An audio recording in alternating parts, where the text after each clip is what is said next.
In a world with humans, monsters, and gods, humans attract monsters with negative emotions. That's when they need the protection of gods. Yato, the main character, is one of 8 million gods. He listens to human wishes, fights monsters, and solves problems. One day, an important exam is coming up, and the students' negative emotions create a huge invisible monster. A girl makes a wish to the gods, and Yato appears. Despite the huge size of the monster, Yato can easily handle it. He has his own divine weapon called Tomon, which can transform into any weapon form that Yato is best at using. The massive monster is quickly defeated by Yato in a flash. Tomon is disgusted that Yato's hands sweat during battles, leaving her with a foul odor every time they're done. She thinks Yato's lack of a shrine and followers makes their homeless life unbearable. Refusing to be his weapon any longer, she tearfully begs him to release her from being his weapon. Reluctantly, Yato chants a spell, ending their partnership. Gods are divided into famous and nameless. Famous gods have shrines and followers, while nameless gods, like Yato, need to fulfill human wishes to survive. Yato takes on various tasks every day,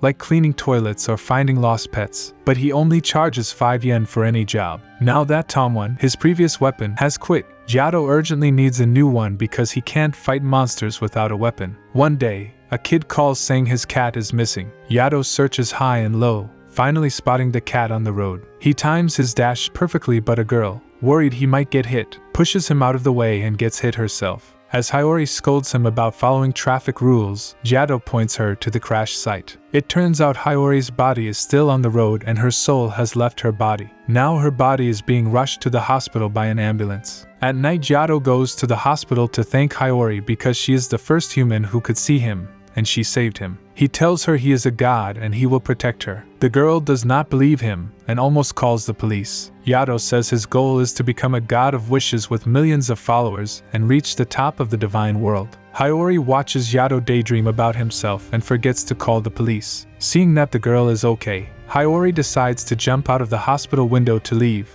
At this moment, Hiyori is so tired she can't tell if this is reality or a dream. It's only after she gets out of the hospital and goes home from school, seeing the poster for the missing cat again, that she realizes all this was real. In a dark alley, Yato finds the nervous missing cat under a streetlight and picks it up. But then, he encounters a 6-legged toad monster. Without his weapon, Yato can't kill the monster, leading to a tricky situation. Suddenly, Hiyori appears and helps him escape. Just when they are about to be caught, Hiyori, who loves martial arts, remembers a flying kick from a martial arts competition. She imitates the move, kicks the monster, and the monster fails to follow them. After escaping to a secluded place, Yato points out Hiyori's tail, showing her that her soul has left her body. They find Hiyori's physical body, and as her soul feels sleepy, it merges back and she falls asleep.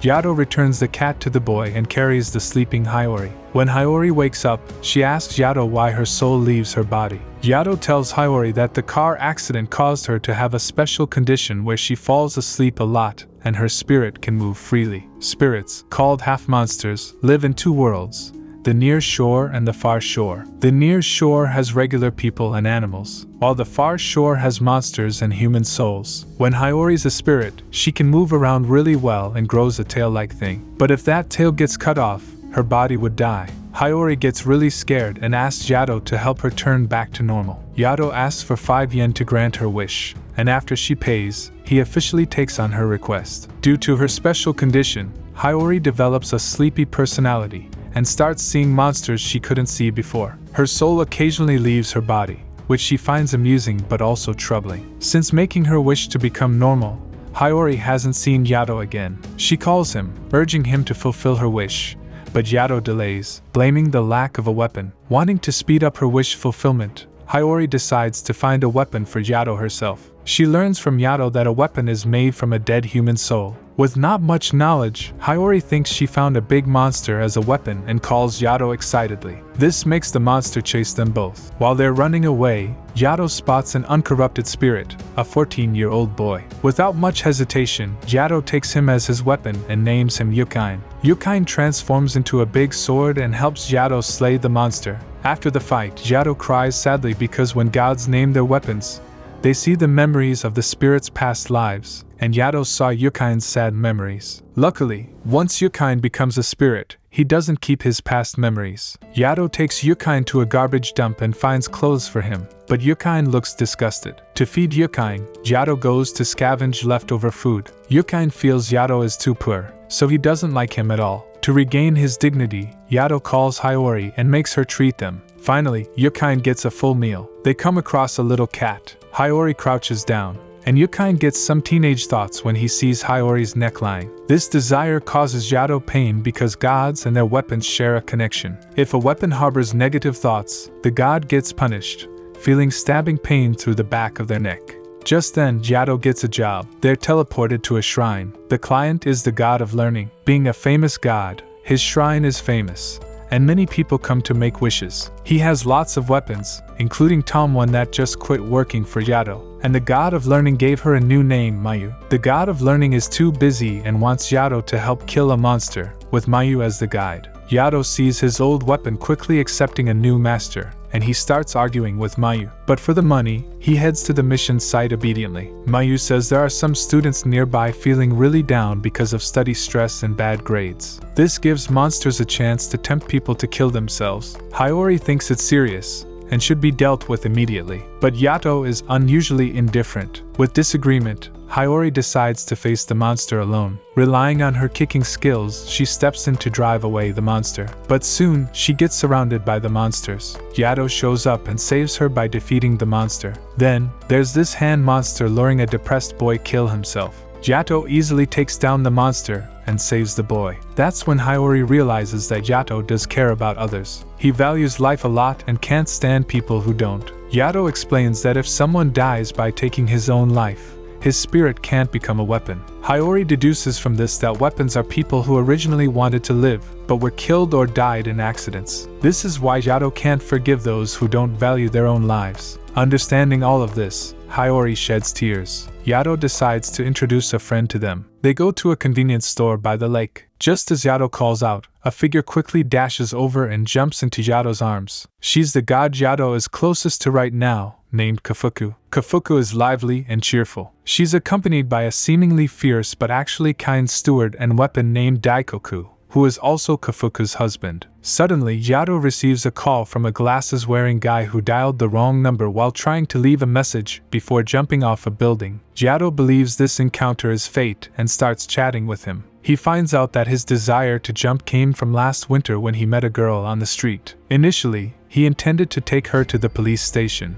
but she said she just couldn't stand her strict upbringing and wanted some fresh air. Out of pity, the guy offered to accompany her, and they began a pure relationship. Whatever the girl wanted or wherever she wanted to go, the guy would eagerly pay for it without hesitation, gladly spending all his money on her. They enjoyed each other's company a lot, but weird and unlucky things kept happening whenever they went out together. Eventually, the guy's company began to suffer, leading to bankruptcy and a huge debt. Not wanting to burden the girl, the guy decided to jump off the building. When Yato sees the girl's photo, he realizes it's Kofuku. It turns out Kofuku is a god of poverty, and wherever she goes, misfortune follows. Yato advises the guy to forget about Kofuku, as she already has a husband, Daikoku. Understanding that he and Kofuku have no future together, the guy blesses Kofuku. Afterward, Yato turns Yukine into a weapon and cuts off the ties between the guy and Kofuku once and for all, then saves the guy. After Yato completes the task and leaves, Hiyori stays behind alone, wanting to discuss Yato's past with Kofuku and Daikoku. Kofuku tells Hiyori that in ancient times, Yato not only killed weapons but also humans, because gods needed wishes to survive. In that age, gods like Yato had to fulfill the wishes of killing to stay alive. On the way back, Yato stops Hiyori and puts his hand on her shoulder, saying if something happens to him, Kofuku's place is her refuge. This unintentional gesture from Yato makes Hiyori very shy. While bored by the riverbank waiting for them, Yukine notices a girl covered in names staring at him. With Yato's voice in the background, everyone realizes this girl Nora used to be Yato's weapon. She's been waiting for Yato to use her again. The scene shifts. Based on Yukine's good performance, Yato decides to teach Yukine how to draw boundary lines. These lines can prevent monsters from crossing. Yukine, being smart, gets it right away and draws a strong boundary on his first try. After spending time together, Hiyori almost sees Yukine as her little brother. She can't bear to see Yukine homeless with Yato every day, so she suggests he stay at her house. However, Yato thinks it's not appropriate for an unmarried man and woman to live together and strongly refuses. But Yukine, of course, wants to live comfortably with the pretty Hiyori. When they arrive at Hiyori's house, Yukine realizes Hiyori is a wealthy girl. Her house is huge and super comfortable. Yato mentioned before that Yukine is afraid of the dark, so Hiyori invites Yukine to sleep together. Yukine and Hiyori end up lying on the same bed, and Yukine develops improper thoughts about Hiyori. Luckily, Yato shows up just in time to stop everything. The next day, Hiyori takes Yukine shopping at the department store, intending to buy him things. Since Yukine thinks nobody can see him anyway, he just takes a skateboard from the store. Hiyori immediately stops him and tells him not to steal. Feeling ashamed, Yukine runs away to the street alone. He meets the spirit of a little girl on the street corner. The girl died in a car accident a few days ago, but hasn't realized her situation and is still waiting for her mom. After spending several hours with her, Yukine tries to tell her the truth that she's dead, but the girl can't accept reality and falls into darkness, attracting monsters.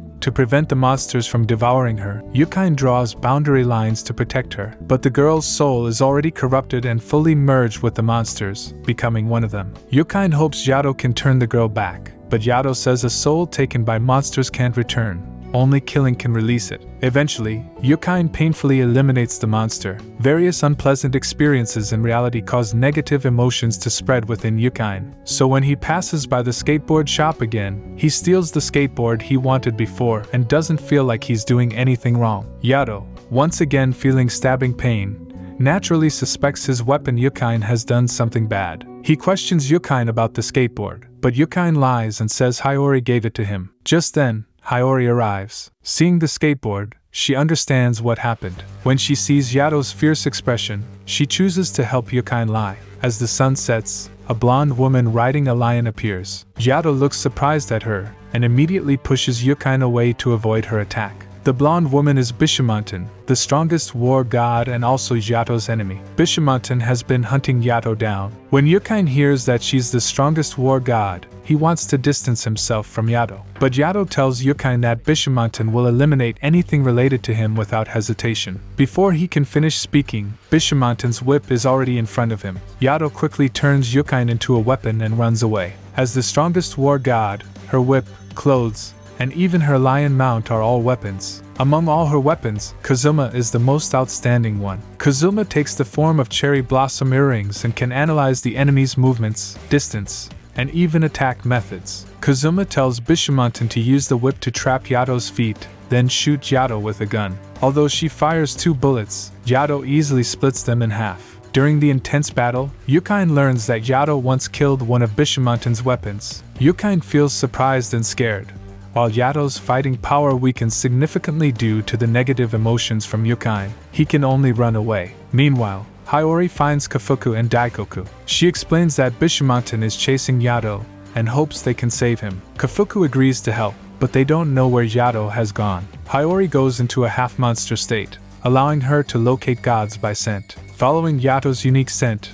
Hiyori successfully leads Kofuku to Yato's location. Yato is hiding in the woods. Yukine is afraid because Yato once killed one of Bishamon's weapons. He wonders if Yato will kill him if he makes a mistake one day. Yato feels stabbing pain because of Yukine's negative emotions. They argue, and just as they do, Bishamon swings her sword, flattening the forest. Fortunately, Kofuku arrives in time and creates a vortex between them with Daikoku's help, causing a swarm of monsters to emerge and disrupt the battle. But Bishamon has another trick up her sleeve. She orders her lion mount, which has been lying in ambush, to attack from behind. It bites Yato's shoulder. Then, Nora suddenly appears. She can attack independently without a master and manages to control the lion, allowing Yato to escape. Yato seizes the opportunity to wound the lion's eyes. Seeing her weapon injured, Bishamon becomes extremely angry and wants to kill Yato. Kazuma reminds her not to be blinded by hatred, as it may cause more harm to the lion in battle.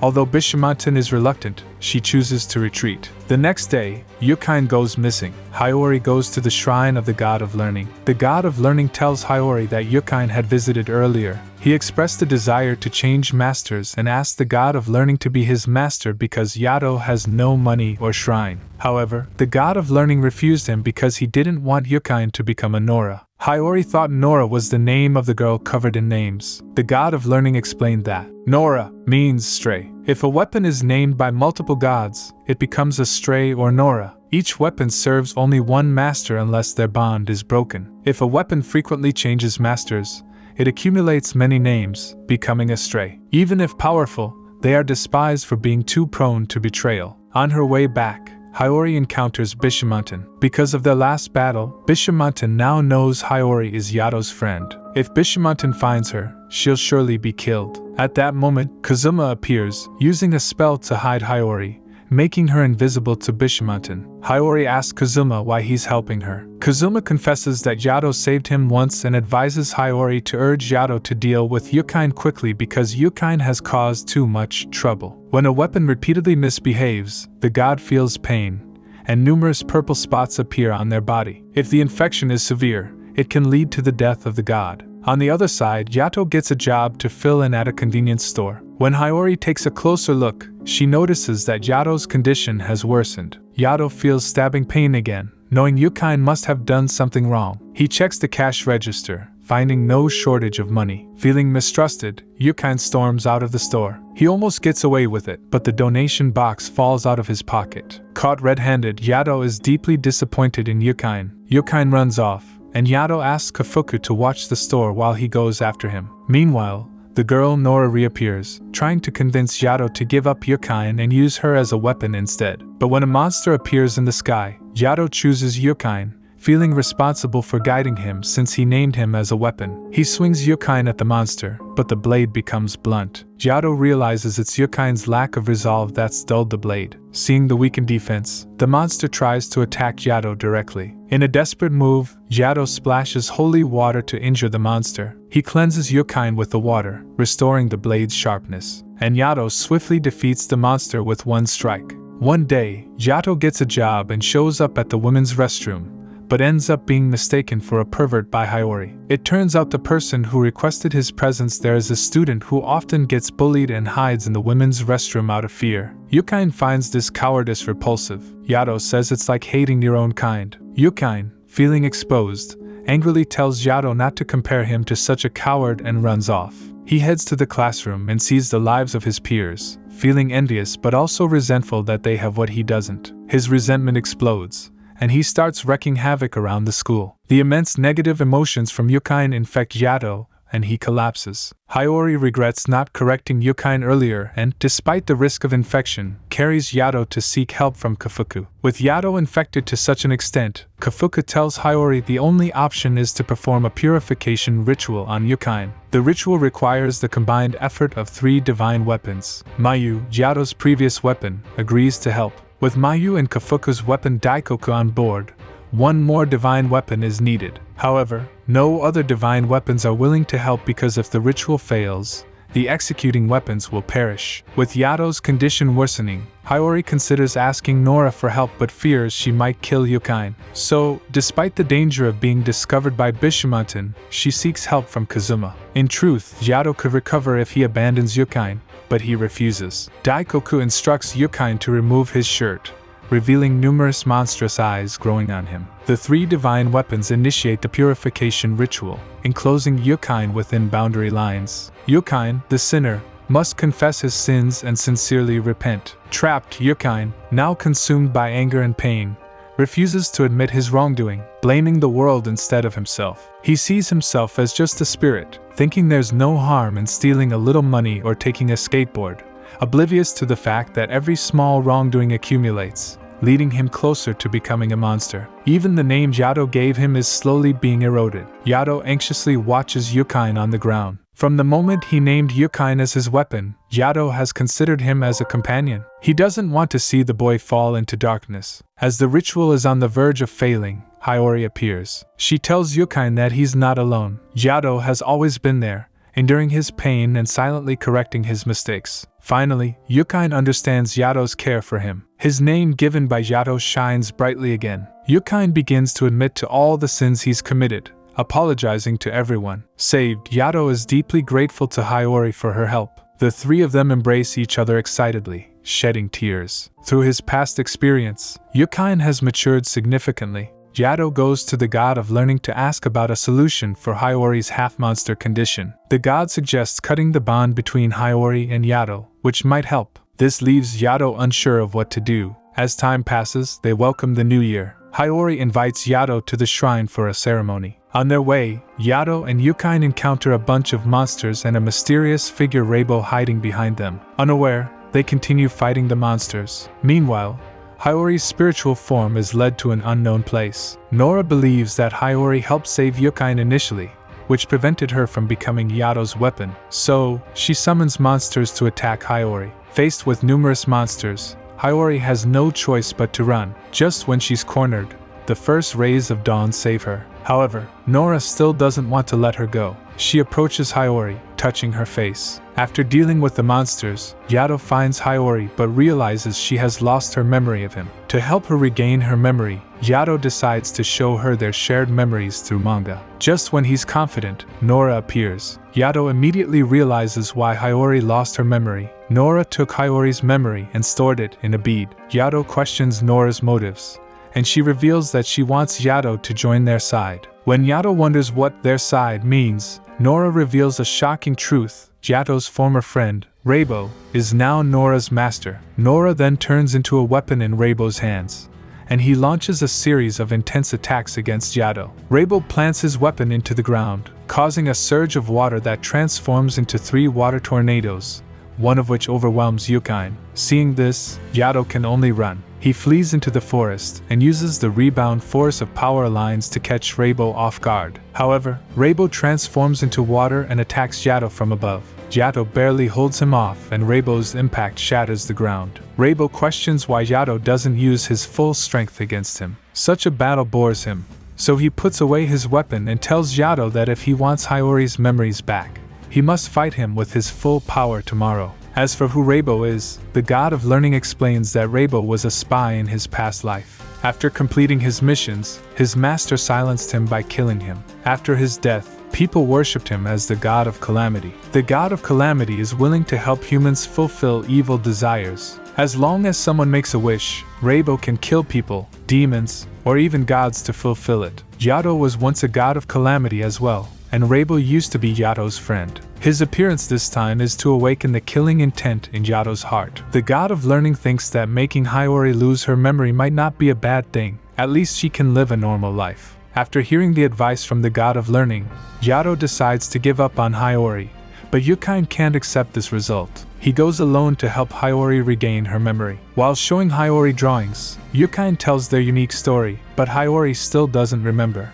Yato finds Yukine crying by the lake and agrees to retrieve Hiyori's memory, but warns it could be a trap, and Yukine might get destroyed. Yukine convinces Yato to trust him. The next day, Rabo arrives at his shrine, reminiscing about its former glory 100 years ago. Despite the decline in worshippers, he still feels proud of his identity as the god of calamity. Whether he rises or falls, he believes his battle with Yato should happen here. On the other side, Yato and Yukine come to bid farewell to Hiyori. For some reason, Hiyori sheds tears when faced with the two strangers. In an instant, she, in her spirit form, accompanies Yato and Yukine to Rabo's shrine. Yato once again confronts Rabo, their former friendship shattered amid flashing swords. With Yukine in hand, Yato kicks Rabo away, aiming to pursue him in midair, but Rabo deflects him with a single strike. Then, he traps Yato with water, leaving him powerless in the water. As Rabo is about to win the battle, Hiyori pulls Yato out of the water. Rabo realizes Yato is no longer the fearsome god of calamity he once was. Frustrated, Rabo decides to intensify the fight, raising his sword to strike Hiyori, but Yato intervenes, throwing his sword to disrupt Rabo's attack and swiftly fleeing with Hiyori, escaping Rabo's sight for a moment, only to be caught up to by Rabo in an instant. Rabo decides to show no mercy, hurling the bead containing Hiyori's memories far away, prompting Yato to chase after it desperately. But no matter how fast he runs, he can't outrun Rabo's sword strike, causing the bead to explode upon impact, leaving Yato stunned. Yato places Hiyori gently beside a nearby rock, while Rabo continues to taunt relentlessly. 黙れ。Yato's simple words send shivers down Rabo's spine, making him realize the terrifying god of calamity has returned.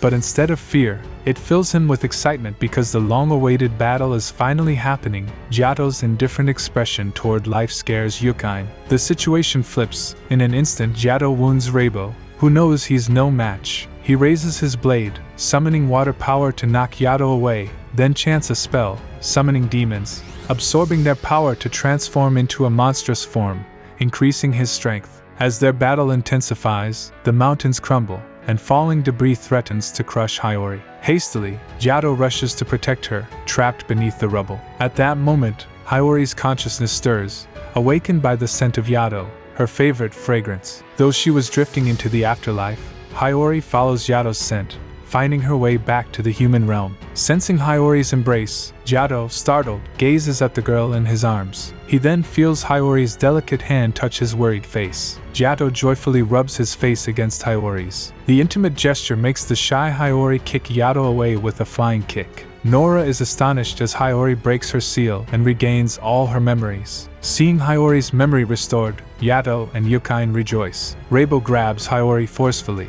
tired of her interfering with Yato and deciding to absorb her to become part of himself. Yato instructs Yukine to control his strength while aiming to strike down Rabo, ensuring the attack won't hurt Hiyori. Seeing Yato ready to strike, Rabo decides to act first, unleashing his water powers, unaware of Yato's true strength. With just one swing, Yato's power shatters Rabo's defenses, slicing through him and destroying his shrine, allowing Hiyori to escape hastily. Watching Rabo, who refuses to give up, Yato delivers the final blow. As Rabo falls, he reveals why he was willing to fight Yato even at the cost of his own life. Because there's no place for him in this world anymore, no matter how many wishes he helps people fulfill. People still fear him, hate him, so he'd rather die by the hand of his friend than be abandoned by the era. Yato remains silent for a long time, and with Rabo's death, the sky clears up gradually, and the three of them start a new life. At this moment, Yato approaches Hiyori, wanting to cut their bond to ensure Hiyori can live a better life. But Hiyori firmly expresses her desire to stay with Yato and the others. When they visit Kofuku's place, Kofuku curiously asks Hiyori why she rejected Yato's offer to cut their bond and even mentions staying together forever. Hiyori emphasizes once again that she truly wants to stay with Yato. As she finishes speaking, Yato blushes and asks Hiyori for 5 yen to fulfill her request of staying together indefinitely. I wonder what's gonna happen in the second season. I will recap season 2 soon, so make sure to subscribe to my channel. Thanks for watching.